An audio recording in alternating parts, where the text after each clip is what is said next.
এই ক্রিস্পি চিকেনটা খেয়ে যেন আমার জীবনটাই পুরো বদলে গেল। কিভাবে বদলালো ভিডিওটা দেখো। হ্যালো, গুড মর্নিং সবাইকে। তো এখন বাজে 10টা আর আজকে আমি রেডি হয়ে গেছি, যাব আমি রাসমেলায়। তোমাদের সাথে অনেক দিন ধরে ব্লগ শেয়ার করি না, ভাবলাম আজকের ব্লগটা তোমাদেরকে একটু দেখাই। আমি বেশি কিছু ভিডিও করতে পারিনি, যেটুকু করেছে তোমরা একটু দেখো, আশা করি তোমাদের ভালো লাগবে।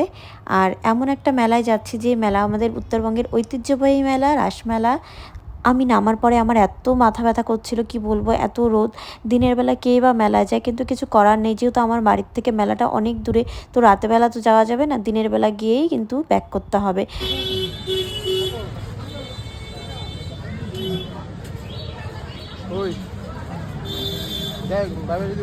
সবাই দেখো রাস ধরে ঘোরাচ্ছে, কিন্তু আমারও ঘোরাতে ইচ্ছে করছিল, কিন্তু ব্যাপার হচ্ছে আমার হাইটটা এতটাই শর্ট, নাগাল তো পাচ্ছি না, আর কেউ ছাড়ছেও না।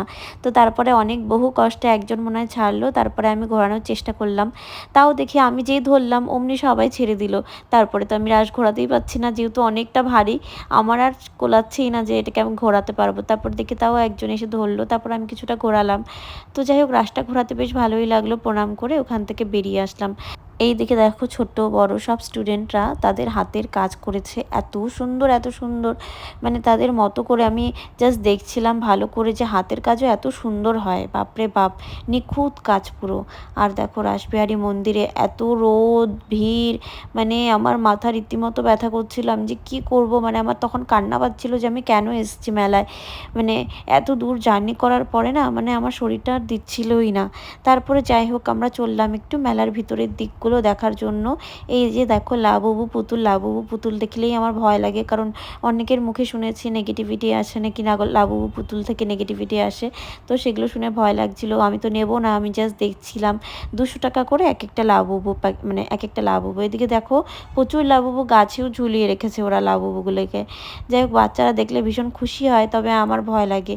তারপরে দেখো সোয়েটার টোয়েটারগুলো দেখছিলাম, এখানে সোয়েটার কোটের দামও অনেক কম। সোয়েটার কোটগুলোর দাম ছিল মাত্র 300 টাকা করে, কিন্তু আমি একটাও কিছু নেইনি, বিশ্বাস করো, এত দূরে গেছে মেলাতে, বাট আমি কিচ্ছু নেইনি। তারপরে আসলাম এই আরামকে দাঁড়ায় বসে একটু ভিডিও করছিলাম। আর দেখো এগুলো হাতের কাজ, এত সুন্দর এত সুন্দর, খাট টেবিলগুলোর কাজগুলো নকশাগুলো ভীষণ সুন্দর। সেগুলো দেখছিলাম আর দেখছিলাম কাশ্মীরের লোকগুলো বসে রয়েছে।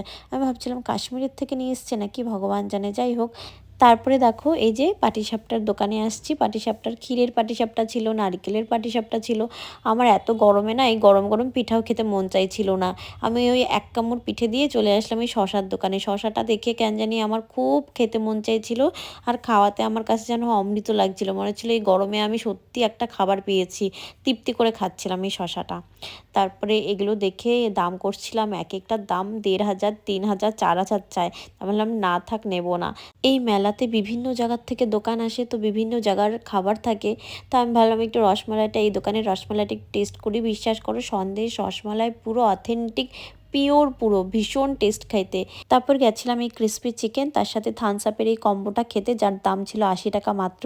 এটা খেয়ে যেন আমার জীবনটাই পুরো বদলে গেল, কারণ এটা খাওয়ার পরে আমি যে অসুস্থ হয়েছি কি আর বলবো, আমি 2 দিন ধরে ভুগেছি এটা খাওয়ার পরে।